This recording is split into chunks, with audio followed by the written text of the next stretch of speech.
നിങ്ങൾ ഫോണിൽ അഡിക്റ്റഡ് ആണോ? മൊബൈൽ ഫോൺ ഉപയോഗം നിങ്ങളുടെ ജീവിതം തന്നെ ഇല്ലാണ്ടാക്കുന്നുണ്ടോ? അമിതമായിട്ടുള്ള ഉപയോഗം നിങ്ങളുടെ സമയം വേസ്റ്റ് ആക്കുന്നുണ്ടോ? എങ്കിൽ അതിനുള്ള ഉത്തരം ഞാൻ പറഞ്ഞുതരാം. അമിതമായിട്ടുള്ള ഫോൺ ഉപയോഗം കുട്ടികളിലാണ് നമ്മൾ കൂടുതൽ ഇത് കാണുന്നത് അല്ലേ? പക്ഷേ ഇത് വലിയ ആളുകളുടെ ജീവിതം, അതായത് നമ്മളെ പോലെയുള്ള അഡൽട്സിൻ്റെ ജീവിതത്തിനെയും ഒരുപാട് ബാധിക്കുന്ന ഒരു കാര്യമാണ് ഈ മൊബൈൽ ഫോണിൻ്റെ അമിതമായിട്ടുള്ള ഉപയോഗം. ഇത് നമ്മൾ അറിയാതെ നമ്മളിൽ സ്ട്രെസ്സ്, ടെൻഷൻ ഇതെല്ലാം ക്രിയേറ്റ് ചെയ്യുന്നുണ്ട്. ഇനി അതൊന്ന് മാറ്റി വെച്ച് നോക്ക്, അപ്പോഴും നമുക്ക് അമിതമായിട്ടുള്ള സ്ട്രെസ് ഉണ്ട്. ഇപ്പോൾ രാവിലെ മുതൽ വൈകിട്ട് വരെ ഫോണില്ലാതെ നിങ്ങളൊന്ന് ഇരുന്ന് നോക്കിയേ, നിങ്ങൾക്ക് സ്ട്രെസ്സും ടെൻഷനും കൂടി വരും അല്ലേ? അതുപോലെ രാവിലെ മുതൽ രാത്രി വരെ ഫോണിൽ ഇങ്ങനെ ഉപയോഗിച്ച് നോക്കിയേ, അപ്പോഴും ഉണ്ടാവും ഈ സ്ട്രെസ്സും ടെൻഷനും. അപ്പോൾ നമ്മൾ എന്താ ചെയ്യേണ്ടേ? ഇതിനെ കംപ്ലീറ്റ്ലി ഒഴിവാക്കുന്നത് നമുക്ക് സ്ട്രെസ് ഉണ്ടാക്കുന്ന കാര്യം തന്നെയാണ്. കാരണം അത് നമുക്ക് എപ്പോഴെങ്കിലൊക്കെ പലപ്പോഴും സന്തോഷം തരുന്നൊരു കാര്യമാണ്. ഇപ്പോൾ എൻ്റെ വീഡിയോസ് നിങ്ങൾ കാണുന്നുണ്ട്, അതിൽ ഇടയ്ക്കെങ്കിലും നിങ്ങൾക്കൊരു മോട്ടിവേറ്റഡ് ആവുന്നുണ്ട്. ചില കാര്യങ്ങളിലെങ്കിലും ഞാൻ പറയുന്ന കാര്യങ്ങൾ ചിലപ്പോൾ ഒരു നിമിഷത്തേക്കെങ്കിലും നിങ്ങൾക്കൊരു മോട്ടിവേഷൻ, ഇൻസ്പിറേഷൻ തോന്നാൻ സാധ്യതയുണ്ട് അല്ലേ? അങ്ങനെ ചിലപ്പോൾ ചില അവസരങ്ങളിൽ ഈ സോഷ്യൽ മീഡിയ എന്ന് പറയുന്നത് നല്ല കാര്യം തന്നെയാണെങ്കിൽ പോലും ചിലപ്പോഴൊക്കെ അത് നമുക്ക് ടെൻഷനും സ്ട്രെസ്സും ഉണ്ടാക്കും. അതുകൊണ്ട് പൂർണ്ണമായിട്ടും അതിനെ അവോയ്ഡ് ചെയ്യാതെ അത് കുറച്ച് കൊണ്ടുവരിക എന്നുള്ളതാണ് നമ്മൾ ചെയ്യേണ്ട ഒരു കാര്യം. അങ്ങനെ കുറച്ച് കൊണ്ടുവരാനുള്ള മാർഗങ്ങൾ എന്തൊക്കെയെന്ന് നോക്കാം. ആദ്യത്തേത്, ആളുകളുമായിട്ട് സംസാരിക്കുക, സോഷ്യൽ ആവുക എന്നുള്ളതാണ് ആദ്യം നമ്മൾ ചെയ്യേണ്ടത് കേട്ടോ. ഇങ്ങനെ ആരും ഇല്ലാതാവുന്ന ഒരു അവസരങ്ങളിലാണ് നമ്മൾ കൂടുതൽ ഫോണിൽ അഡിക്റ്റ് ആവുന്നത്. ഇപ്പം നമ്മൾക്ക് ഇഷ്ടപ്പെട്ട ഒരാളെ അല്ലെങ്കിൽ നമ്മൾക്ക് ഒരുപാട് സന്തോഷം തരുന്നൊരു വ്യക്തി എപ്പോഴും നമ്മളുടെ കൂടെ, എപ്പോഴും വേണ്ട, ഇടയ്ക്കൊക്കെ നമ്മൾ കൂട്ടത്തിലുണ്ട് എങ്കിൽ നമ്മൾ അവരുമായിട്ട് സംസാരിക്കും, തമാശകൾ പറയും, ചിരിക്കും, മറക്കും ഇല്ലേ?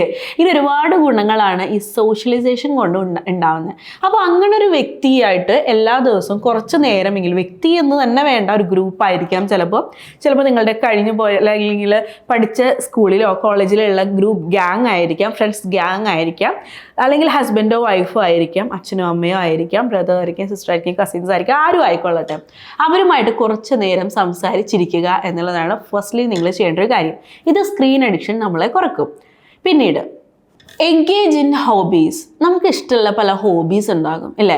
ഇപ്പോൾ എന്താ പറയുക, ഇപ്പോൾ ഗാർഡനിങ് ഇഷ്ടമുള്ളവരുണ്ടാവും, വായിക്കാൻ ഇഷ്ടമുള്ളവരുണ്ടാവും, പുറത്തു പോകാൻ ഇഷ്ടമുള്ളവരുണ്ടാവും, കുക്കിംഗ് ഇഷ്ടമുള്ളവരുണ്ടാവും. ഇങ്ങനെ പല ഇഷ്ടങ്ങളായിരിക്കും നിങ്ങൾക്കുള്ളത്. ചില പാട്ട് കേൾക്കാൻ, ടി വി കാണാൻ, മൂവിക്ക് പോകാൻ, സിനിമ കാണാൻ, മോളുകളിൽ പോകാൻ, ഇങ്ങനെ പല ഇഷ്ടങ്ങളുള്ളവരുണ്ട്. അതിനെയൊക്കെ ജസ്റ്റ് അതിലൊക്കെ ഒന്ന് എൻഗേജ്ഡ് ആവുക. എല്ലാ ദിവസവും നിങ്ങൾക്ക് വേണ്ടി നിങ്ങളുടെ ഇഷ്ടമുള്ള കാര്യങ്ങൾ ചെയ്യാൻ വേണ്ടി കുറച്ച് സമയം നീക്കി വയ്ക്കുക എന്നതാണ് ഞാൻ ഉദ്ദേശിച്ചത് കേട്ടോ. മൂന്നാമത്തേത്, ഡിസേബിൾ നോട്ടിഫിക്കേഷനൊക്കെ ഒന്ന് ഡിസേബിൾ ചെയ്ത് വയ്ക്കുക. അതായത് നമ്മളെപ്പോഴും ഇതെടുക്കുന്ന എപ്പോഴാണ്, യൂട്യൂബിലായാലും ഇൻസ്റ്റഗ്രാമിലായാലും നമ്മൾ പെട്ടെന്ന് കിട്ടുന്ന ഇങ്ങനെ പോപ്പപ്പ് പോലെ നോട്ടിഫിക്കേഷൻ വരും. നമ്മൾ എന്താണ് ഇത് വന്നിട്ടുണ്ട്, അല്ലെങ്കിൽ ഒരു വീഡിയോ അപ്ലോഡ് ആയിട്ടുണ്ട്, അല്ലെങ്കിൽ റീൽസ് അപ്ലോഡ് ആയിട്ടുണ്ട് എന്നൊക്കെ പറഞ്ഞിട്ട് പലത്. അതുപോലെ തന്നെ പലതിൻ്റെയും നോട്ടിഫിക്കേഷൻ ആപ്സിൻ്റെ വരും. അപ്പോൾ ഇതൊക്കെ ഇങ്ങനെ വരുന്ന സമയത്ത് ഇനി ആവശ്യമില്ലെങ്കിൽ പോലും നമ്മൾ വെറുതെ ഒന്ന് ക്ലിക്ക് ചെയ്ത് നോക്കും. അങ്ങനെ ക്ലിക്ക് ചെയ്യുമ്പോൾ എന്തെങ്കിലേക്കും പോകും. പിന്നെ അവിടെ നിന്ന് വേറെ കണ്ട് റീൽസ് ഇങ്ങനെ കണ്ട് സമയം പോകും അല്ലേ? അപ്പോൾ അങ്ങനെയുള്ള കാര്യങ്ങളൊന്നും ഒഴിവാക്കി വെക്കുക. നിങ്ങൾക്ക് ഇഷ്ടമുള്ളത് കാണാനായിട്ട് കുറച്ച് സമയം കീപ്പ് ചെയ്യുക. ഇപ്പോൾ രാത്രിയിൽ റീൽസ് കാണുന്നവരും വീഡിയോ കാണുന്നവരാണ് കൂടുതൽ. നല്ലതാണ് രാത്രിയിൽ കുറച്ച് നേരം ടെൻഷൻ ഫ്രീ ഒക്കെ ഉണ്ടാക്കാനായിട്ട് നല്ലത് തന്നെയാണ് സോഷ്യൽ മീഡിയ എന്ന് പറയുന്നത്. പക്ഷെ ഒരുപാട് നേരം അതിന് സ്പെൻഡ് ചെയ്യരുത് എന്നാണ് ഞാൻ ഉദ്ദേശിച്ചത് കേട്ടോ. അപ്പോൾ രാത്രിയിലൊക്കെ ഉറങ്ങാൻ കിടക്കുന്ന സമയത്ത് ഒരു 9 മണി തൊട്ട് 10 മണി വരെ 1 മണിക്കൂർ കണ്ടു എന്ന് വിചാരിച്ചിട്ട് ഒരു കുഴപ്പമില്ല.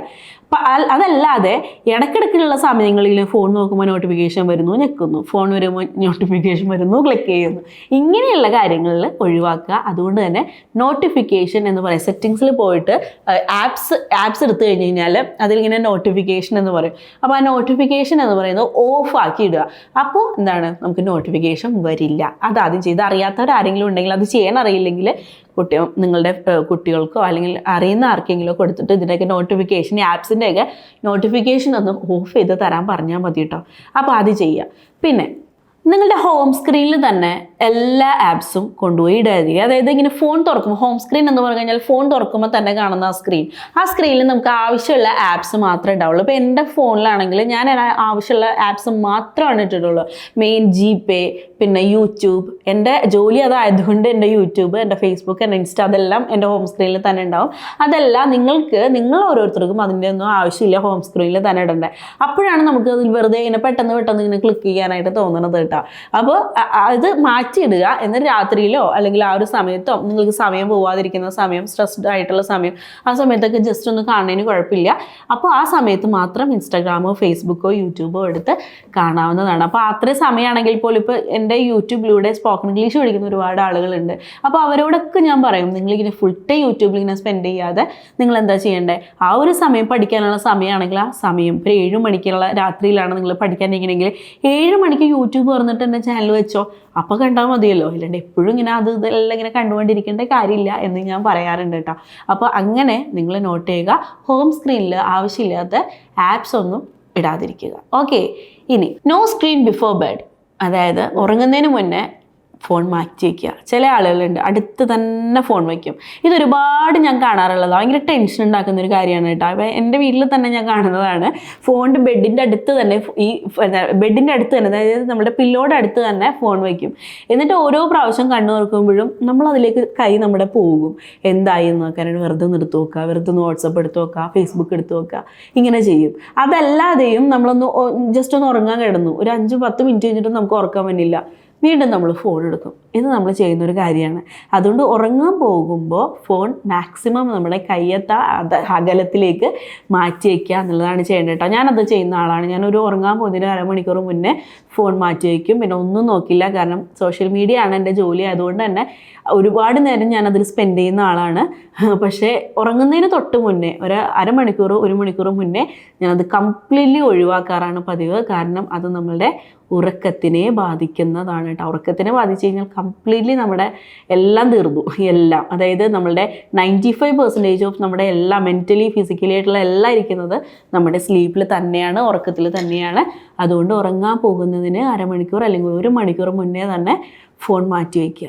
ഇനി ഇതൊക്കെ ഒരു സാധാരണക്കാരൻ്റെ കാര്യമാണ് ഞാൻ പറഞ്ഞത്. ഇനി ഇതിലും അമിതമാണ് നിങ്ങൾക്ക് ഫോണിൻ്റെ ഉപയോഗം, അഡിക്ഷനാണ് നിങ്ങൾക്ക് ഉണ്ടെങ്കിൽ അത് പ്രൊഫഷണൽ ഹെൽപ്പ് തന്നെ എടുക്കണം കേട്ടോ. കാരണം ഇത് ഒരുപാട് നാളിങ്ങനെ വച്ചുകൊണ്ടിരിക്കാൻ നല്ല ഒന്നല്ല. കാരണം ഇത് നിങ്ങൾക്ക് എത്രത്തോളം എനിക്ക് പറഞ്ഞ് മനസ്സിലാക്കാൻ പറ്റുമെന്ന് അറിയില്ല, അത്രത്തോളം സ്ട്രെസ്സും ടെൻഷനും അതുപോലെ ഫിസിക്കലിയൊക്കെ ഒരുപാട് പ്രശ്നങ്ങൾ ഉണ്ടാക്കുന്നൊരു കാര്യമാണ്. പ്രത്യേകിച്ച് ഈ ഫേസ്ബുക്കൊക്കെ എടുത്തു കഴിഞ്ഞാൽ ആവശ്യമില്ലാത്ത വീഡിയോസും കാര്യങ്ങളൊക്കെ ആയിരിക്കും കൂടുതൽ വരിക. അപ്പോൾ ഈ 4 ലക്ഷണങ്ങൾ ഉണ്ടെങ്കിൽ നിങ്ങൾക്ക് ക്യാൻസർ ഉണ്ട്, അല്ലെങ്കിൽ ഇത് കുടിച്ചു കഴിഞ്ഞാൽ ക്യാൻസർ വരും, ഇങ്ങനെയുള്ള ഹെൽത്ത് ആൻസൈറ്റിയൊക്കെ ഒരുപാട് ഉണ്ടാക്കുന്നതാണ് ഈ സോഷ്യൽ മീഡിയയിലുള്ള ആവശ്യമില്ലാത്ത വീഡിയോസ്.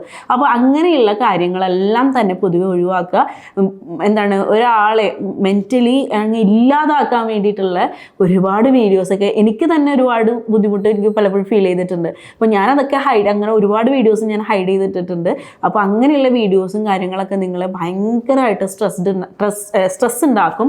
അതുപോലെ തന്നെ എന്താണ് ഓവറായിട്ട് പറയുന്നത്. ഇപ്പം എൻ്റെ ഇംഗ്ലീഷ് ലാംഗ്വേജ് തന്നെ ഞാൻ പഠിപ്പിക്കുന്ന സ്പോക്കൺ ഇംഗ്ലീഷ് തന്നെ, ഞാൻ സ്പോക്കൺ ഇംഗ്ലീഷ് ട്രെയിനറാണ്. അപ്പം ഞാനിങ്ങനെ സ്പോക്കൺ ഇംഗ്ലീഷിൽ വീഡിയോസ് ചെയ്യുന്ന സമയത്ത് തന്നെ എനിക്ക് പലപ്പോഴും തോന്നാറുണ്ട് ഓവറായിട്ട് ഞാൻ ഈ പ്രൊനൗൺസിയേഷനും കാര്യങ്ങളൊക്കെ എടുക്കുമ്പോൾ ഇത് ആളുകളുടെ മനസ്സിൽ മെൻ്റലി ഭയങ്കര ഒരു സ്ട്രെസ് ഉണ്ടാക്കില്ല. അതുകൊണ്ട് തന്നെ ഞാൻ ഒരുപാടൊന്നും അങ്ങനത്തെ വീഡിയോസ് ചെയ്യാറില്ല. കാരണം നമ്മൾ ഓവറായിട്ട് അത് ചെയ്യരുത്, ഇത് ചെയ്യണം, അങ്ങനെ ചെയ്യരുത്, ഇങ്ങനെ ചെയ്യണം, ഇങ്ങനെ പറഞ്ഞുകൊണ്ടിരിക്കുമ്പോൾ ഒരാളുടെ അടുത്ത് എത്ര പ്രാവശ്യം നമ്മൾ അരുതെന്ന് പറയണോ അതിനനുസരിച്ച് അവർക്ക് ടെൻഷനും സ്ട്രെസ്സും കൂടും. ഇപ്പം നിങ്ങളോട് തന്നെ ഒരാൾ ഒരു കാര്യം നിങ്ങൾ ചെയ്യാൻ പോവാണ്, നിങ്ങളത് ചെയ്യരുത്, ഇത് ചെയ്യരുത്, അങ്ങനെ ചെയ്യരുത്, ഇങ്ങനെ പറഞ്ഞുകൊണ്ടിരിക്കുമ്പോൾ നിങ്ങൾക്ക് ഓട്ടോമാറ്റിക്കലി പതിയെ സ്ട്രെസ് വരില്ലേ, ടെൻഷൻ വരില്ലേ?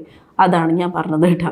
അപ്പോൾ അങ്ങനെയുള്ള കാര്യങ്ങളും വീഡിയോസൊക്കെ നമ്മൾ പതിയെ അങ്ങ് ഒഴിവാക്കുക. നല്ലത് കാണുക, നല്ലത് കേൾക്കുക, അത് നിങ്ങളുടെ ലൈഫിൽ നല്ലതേ ഉണ്ടാക്കുള്ളൂ കേട്ടോ. അപ്പോൾ എല്ലാവരും നല്ല രീതിയിൽ തന്നെ സന്തോഷമായിട്ടിരിക്കുക. So keep going. Thank U.